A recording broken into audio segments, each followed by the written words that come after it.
tous, j'espère que vous allez excellemment bien. Aujourd'hui on se retrouve pour parler cyclisme, pour faire le débrief du Tour de la Communauté de Valence, manche du championnat de la série des Pro Series, donc c'est-à-dire vous avez les World Tour, maintenant vous avez des courses également réservées aux équipes de deuxième division.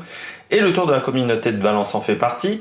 Normalement, ce Tour de la Communauté de Valence aurait dû avoir lieu au mois de février. La course a été reportée parce que en février, en Espagne, la Covid, ça n'allait pas très fort. Donc, toutes les courses espagnoles du mois de février, à part je crois une, avaient été annulées, ce qui avait posé de nombreux problèmes. Et c'est pour ça qu'on avait eu autant des starting lists de grands malades sur les courses françaises, parce que les courses espagnoles n'avaient pas eu lieu. Donc c'est pour ça que sur l'étoile de Bessèges, sur le Tour du Haut-Var ou encore sur le Tour de la Provence, beaucoup de coureurs qui normalement allaient sur ces courses espagnoles ou qui avaient prévu d'aller sur ces courses espagnoles avaient décidé de venir dans les courses françaises. On parlera des Bleus, il y aura un gros volet autour des Bleus sur cette course-là. On parlera des tops et flops.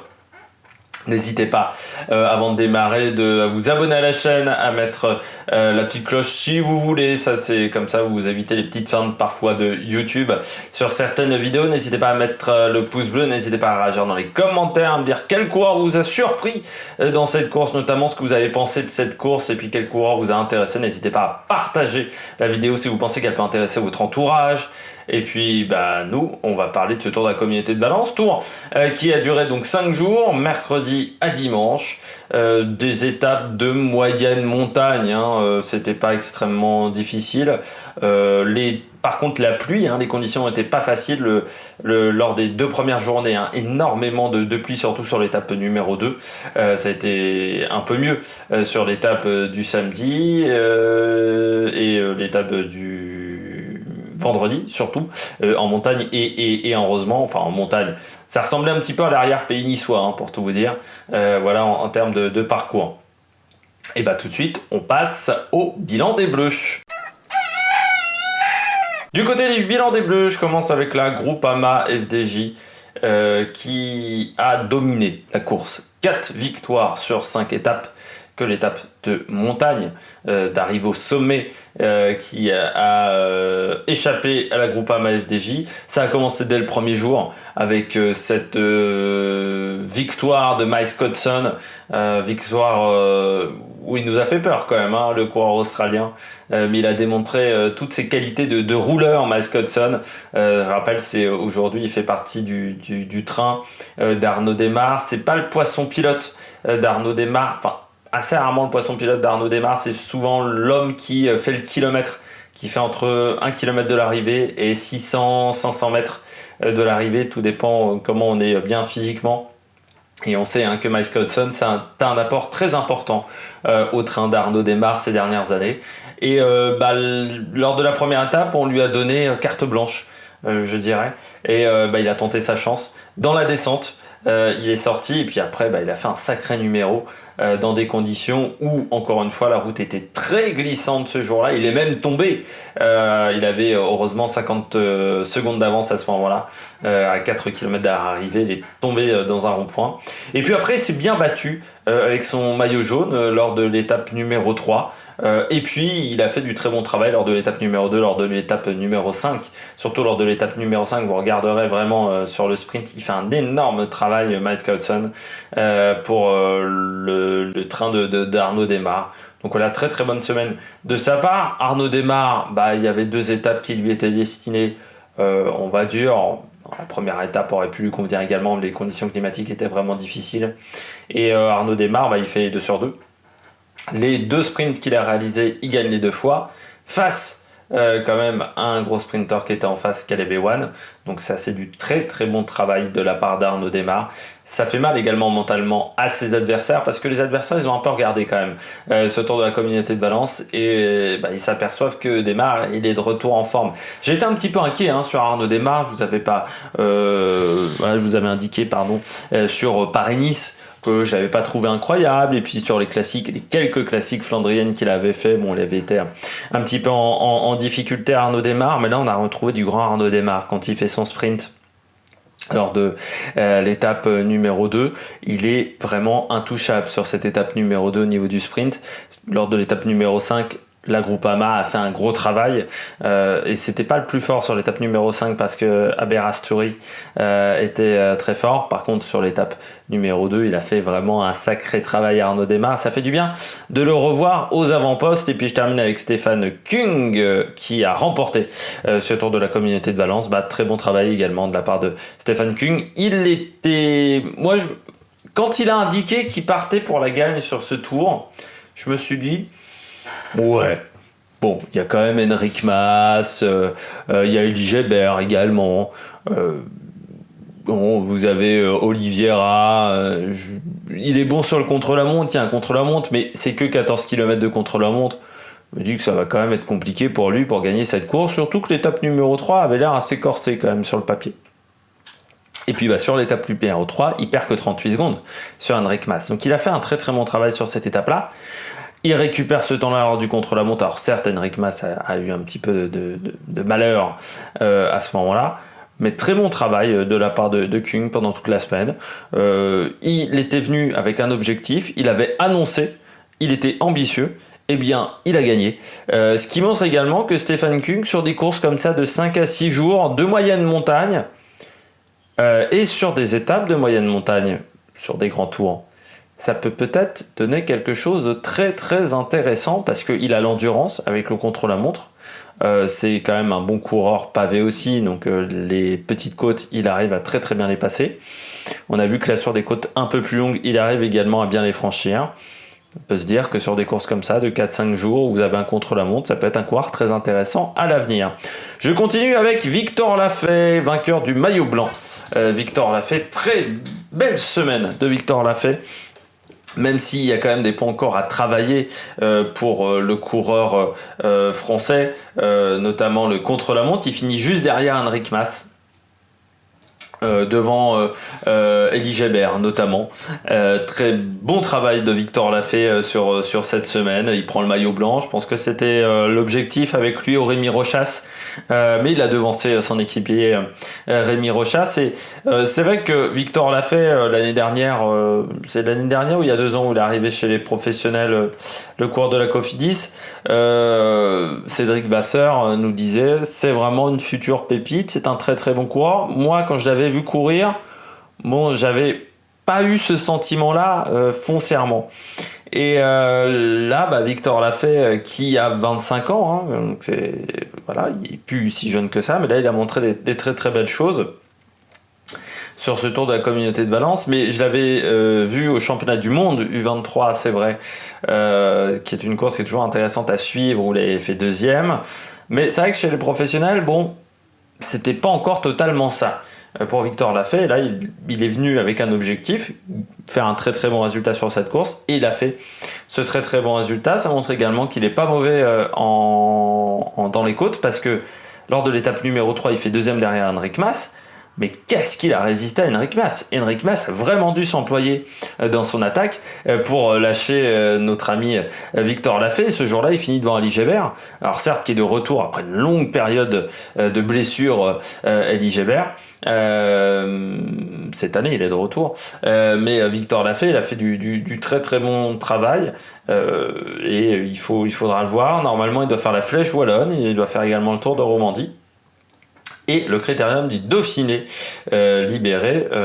Après, est-ce qu'il fera le Tour de France? Je pense que la sélection pour le Tour de France n'est pas encore entièrement prédéfinie. Autour de Guillaume Martin, on peut quand même se dire que Victor Lafay, Simon Geschke, même Rémi Rochas, peut être une équipe plus solide que l'année dernière quand même autour de Guillaume Martin sur le Tour de France, ce qui lui avait manqué un petit peu pendant le Tour de France, où il s'était retrouvé assez souvent esselé pour faire un top 10. C'est quand même bien d'avoir une équipe autour de ça peut être intéressant. Je continue avec Thibaut Guernalec et Elie Gebert. Je vais commencer avec Thibaut Guernalec du côté d'Arkea Samsic. Le contre-la-montre, il a fait un excellent contre-la-montre, Thibaut Guernalec. Simplement, il finit à 30 secondes d'Oliveira, qui est quand même pas un peintre. Il finit à 40 secondes de Stefan Kung.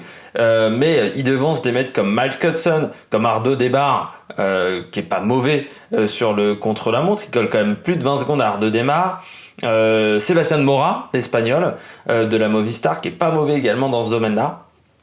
Et il l'a dit en interview, parce que j'ai lu une interview de sa part, où il a dit que c'est la première fois où il a vraiment réussi à faire un contre-la-montre parfait, où il a réussi à faire ce qu'il avait envisagé. Donc ça montre qu'il prend de l'expérience, surtout que j'ai vu qu'il était assez jeune, hein, Thibaut Guernalec, je crois qu'il a 23 ans.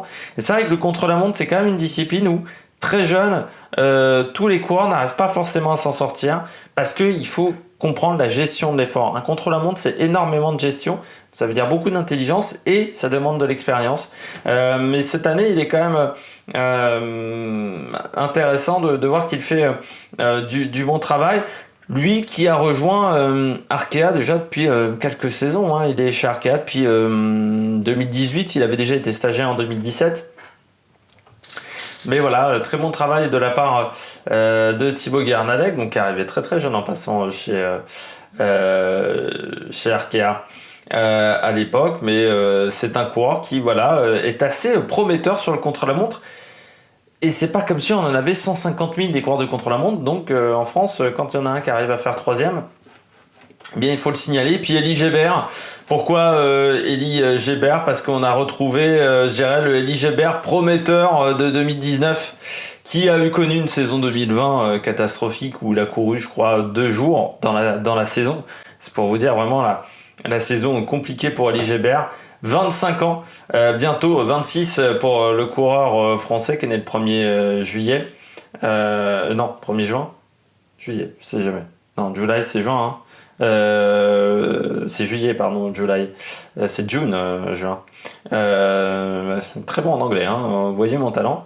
Lui qui avait fait 2e du Tour de Limousin, par exemple, en 2017, 5e du Tour de Mad. Vraiment, il avait fait une très belle saison 2019. Et puis en 2020, totalement à l'arrêt. Là, on a retrouvé Élie Gébert. J'étais un petit peu inquiet parce que c'est vrai que, surtout le Tour de Catalogne que j'avais un peu suivi, je l'avais pas trouvé excellent. Élie Gébert, je m'étais dit c'est un petit peu inquiétant. Le Tour des Alpes-Maritimes, je me souvenais même plus qu'il était dedans, parce qu'il n'avait vraiment pas été incroyable. Et puis il a fait 5e du Grand Prix Miguel Indurain, ce qui a dû leur donner de la confiance. 3e lors de l'étape numéro 3, l'étape de montagne. Alors après, Élie Gébert, il sait que pour être encore plus performant, je pense à un coureur qui est capable de faire top 15 sur un grand tour. Élie Gébert, il en a les capacités, mais aujourd'hui il va falloir qu'il travaille le contre-la-montre s'il veut encore progresser en tant que coureur polyvalent et coureur de grand tour. C'est là-dessus où il doit travailler, mais je pense que c'est un coureur qui a des très belles capacités aujourd'hui. Élie Gébert, alors certes il est dans une équipe qui aujourd'hui a un grand leader, a 2 très bons coureurs, c'est Warren Barguil d'un côté et Nairo Quintana, mais pour épauler ces 2 coureurs-là, il faut des coureurs solides, et Élie Gébert, il vient peut-être de gagner sa sélection avec cette course-là sur le Tour de France. On passe aux coureurs qui ont un peu moins marché du côté des Bleus. Pour moi, c'est donc Herrada, qui n'a pas fait une grande semaine, hein. Herrada, je l'attendais beaucoup mieux que ça. Il finit simplement 19e du contre-la-montre, mais je crois que c'était à peu près pareil au classement général, José Herrada, voire un petit peu plus loin. Pas placé Navarro, Herrada. Il a perdu beaucoup de temps lors du premier jour. Voilà, il finit 41e, José Herrada, à 14 minutes. Ça montre encore que José Herrada, c'est un coureur qui est quand même très irrégulier, je trouve, le coureur espagnol de la Cofidis. Alors, je pense que techniquement, il a prévu un pic de forme pour la Vuelta, parce que souvent ils font comme ça maintenant chez Cofidis. C'est-à-dire Guillaume Martin fera le Tour de France. Je pense qu'Elia Viviani fera le Giro, et José Herrada devrait faire le Tour d'Espagne en tant que leader. Peut-être également équipier de Guillaume Martin sur le Tour de France. Mais bon, il va falloir quand même avoir un petit peu de forme, parce que là, ça a quand même pas été exceptionnel. Je trouve qu'il a perdu beaucoup de temps sur le contre-la-montre. Il est derrière Élie Gébert. Élie Gébert n'a jamais été une référence au niveau du contre-la-montre. Et puis derrière, on ne l'a pas vraiment vu de la semaine. Pas vraiment au top en termes de performance. Et il perd beaucoup de temps le premier jour. Donc il va falloir repasser. Et puis les BNB Hotels. Si c'était pour faire ce genre de résultat, je pense qu'il n'était pas obligé de venir. Les BNB Hotels, je crois que le premier coureur est 30e, pour vous dire Non, 16e, pardon. Elliot Litaer,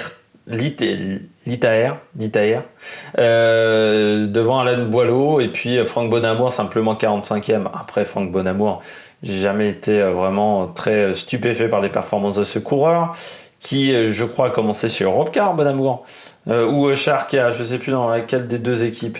J'ai un trou de mémoire d'un coup. Jonathan Hiver, 47e. Bon, sur un parcours comme ça, normalement, Jonathan Hiver aurait dû faire beaucoup mieux. Et puis Nicolas Badjoli, 54e. On les a pas vus de la semaine. On les a vus ici, à l'avant du peloton.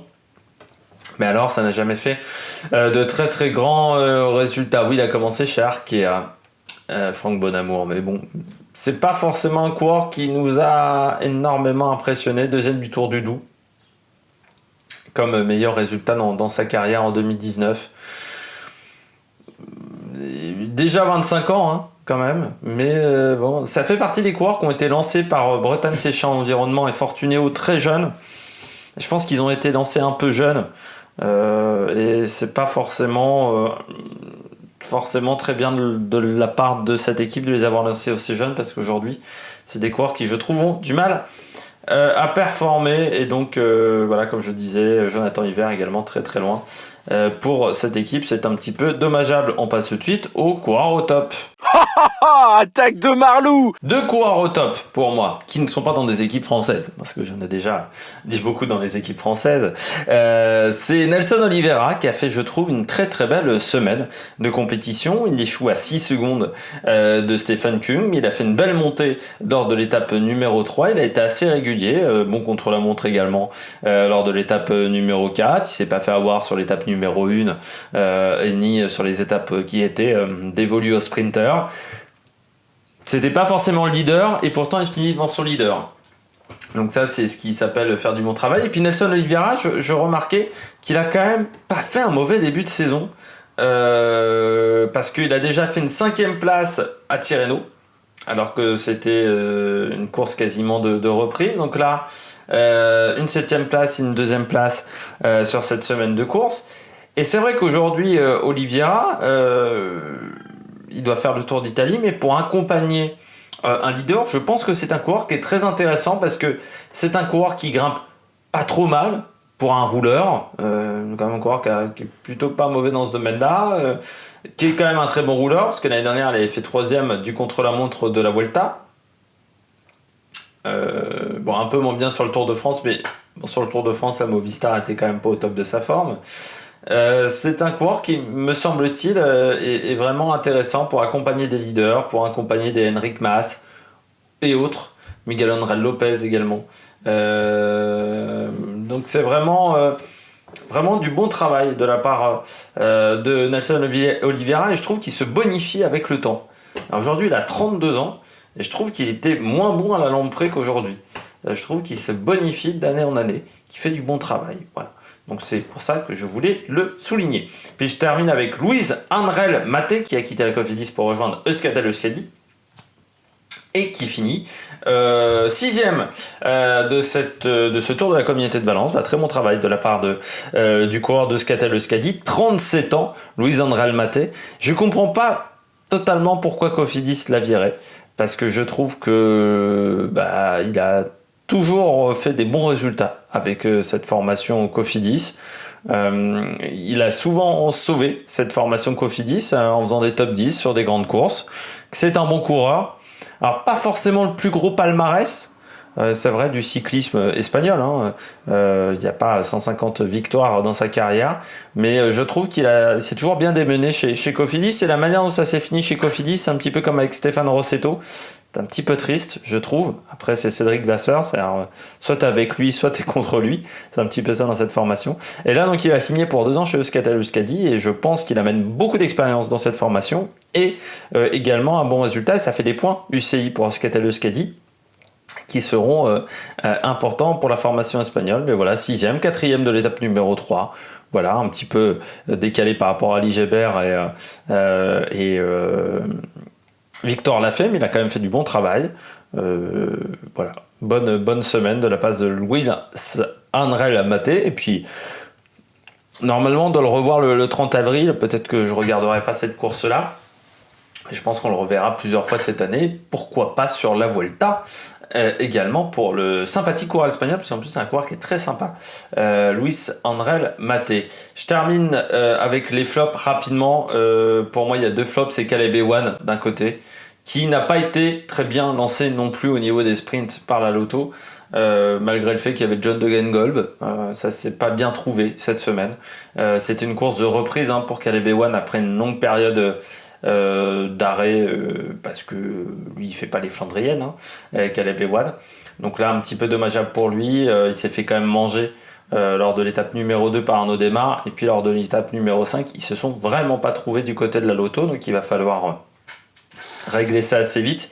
Mais c'est quand même dommageable que Caleb Ewan n'arrive pas à avoir un train toujours son train est assez inconstant, je trouve, depuis 2 ans à Caleb Ewan, et c'est peut-être pour ça aussi qu'il a des résultats qui sont pas très réguliers pour le coureur australien.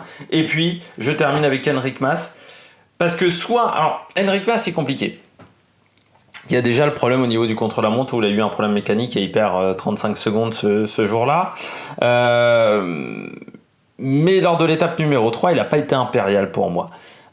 On s'attendait à ce qu'Enric Mas gagne ce Tour de la Communauté de Valence. Et pour moi, le fait qu'il finisse 3e derrière Stefan Kung, c'est un mauvais résultat. Alors certes, il a gagné cette étape numéro 3, mais sur le contre-la-montre, il n'a pas été bon. Et puis sur cette étape numéro 3, il a quand même eu un mal de chien à se séparer de Victor Lafay et Elie Gébert. Alors soit on considère que Victor Lafay et Elie Gébert ont énormément progressé à tel point qu'ils sont capables de menacer un mec qui fait 5e de la Vuelta, ou soit c'est que le 5e de la Vuelta n'était pas bon. Moi j'ai plutôt tendance à dire que même s'ils ont fait une bonne course, Victor Lafay et Elie Gébert, j'en ai parlé lors de mes tops auparavant, quand même l'impression qu'Enric Mas était quand même pas au top de sa forme cette semaine. J'espère que vous avez aimé cette vidéo. Si vous avez aimé cette vidéo, n'hésitez pas à réagir dans les commentaires, n'hésitez pas à vous abonner à la chaîne, n'hésitez pas également à mettre un pouce bleu. Nous, on se retrouve pour de nouvelles aventures sur l'Amérique Production. Ciao, ciao!